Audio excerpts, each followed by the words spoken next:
Hello दोस्तों, मंजू हिंदी कहानियाँ में स्वागत है। मैं सुना रही हिंदी कहानी चाची थी या सौतेली माँ। दिल छूने वाली कहानी। एक धनराज नाम का आदमी था। धनराज और उसका बड़ा भाई दोनों साथ में रहते। दोनों को एक एक बेटी थी। धनराज की बेटी का नाम आरती था। धनराज के भाई की लड़की का नाम सोनम था। कुछ दिन बाद धनराज के भाई और भाभी को कोरोना हो जाता है। दोनों कोरोना ज़्यादा बढ़ने की वजह से दोनों की मौत हो जाती है। धनराज का भाई और भाभी मरते वक्त अपनी बेटी की जिम्मेदारी धनराज और उसकी पत्नी को देकर जाते हैं। लेकिन धनराज की पत्नी को सोनम बिल्कुल भी अच्छी नहीं लगती थी। धनराज के लिए दोनों बेटियां एक समान थीं। सोनम की चाची सोनम से पूरे घर का काम करवाती।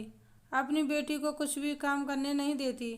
सोनम के चाचा के सामने चाची बहुत प्यार करती। सोनम के चाचा जैसे ही बाहर जाता, जैसे ही बहुत परेशान करती सोनम को। सोनम अपनी मम्मी पापा को याद करके बहुत रोती और सोचती, मुझे भी कोरोना हो जाता, मैं भी मम्मी पापा के साथ चले जाती, मुझे मौत क्यों नहीं आई। सोनम बहुत ज़ोर ज़ोर से रो रही थी। आरती देख लेती है सोनम को रोते हुए। आरती बोलती है, सोनम तुम भगवान के पास जाओ तो मुझे भी ले जाना। मुझे बहुत बुरा लगता है जब मम्मी तुमको बुरा भला कहती है तो। आरती के मन में कोई छल कपट नहीं था। आरती सोनम दोनों मिलजुल कर रहती थी। आरती की मम्मी सोनम से काम करवाती तो आरती साथ में काम करवाती। और आरती अपने पापा को एक दिन बता देती है कि पापा आप बाहर जाते हैं। जैसे ही मम्मी सोनम दीदी से पूरे घर का काम करवाती है और सोनम को बहुत परेशान करती है। धनराज ने बहुत समझाया तब भी नहीं सुधरी। एक दिन दोनों बहनें बाजार जाती हैं किसी काम से। तभी आरती का एक्सीडेंट हो जाता है। आरती को बचाने की वजह से सोनम को ज़्यादा चोट आ जाती है।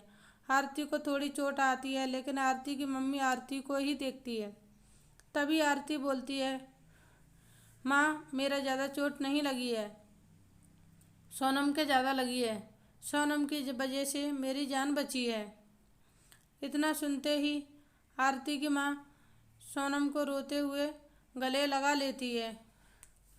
सोनम से माफ़ी मांगती है। सोनम और आरती थोड़े दिनों बाद ठीक हो जाती हैं और खुशी खुशी सब रहने लगे। Thanks for watching. Please like share and subscribe. धन्यवाद दोस्तों, बाय बाय।